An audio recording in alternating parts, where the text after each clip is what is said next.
Today I'm showing you how I make one of my favorite dishes. And it's even better when you make it in a pizza oven. We're gonna start by cutting this large shank into thick Osso Buco sections. With the oven hot and ready, it's time to prepare the sheet pan. Slice the red onions evenly, then spread them across the pan as the base. Next, we're going to place the beef shanks on top along with some whole carrots. Now for the most important part of the recipe, add a generous drizzle of olive oil, along with these seasonings and some salt. Give everything a really good mix until your wrist starts to feel it. Then pour that marinade right over the top and mix again well. This helps the marinade really penetrate the meat.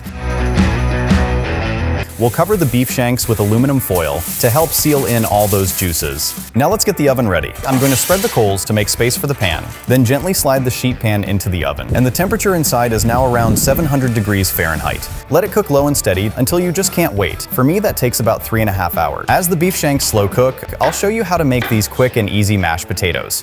Start by slicing the potatoes, then boil them for about 30 minutes or until they're nice and tender. Drain them well, then add salt, freshly ground black pepper, milk, and butter. Mash everything together until smooth, creamy, and lump-free. And there you have it, my extra creamy mashed potatoes. You're going to love them. Okay, carefully open the oven door and remove the tray. Next, gently lift off the aluminum foil and voila. That's how I make these delicious beef shanks in the wood-fired oven. That is absolutely amazing. Incredibly tender, unbelievably juicy, and honestly, such an amazing way to cook it.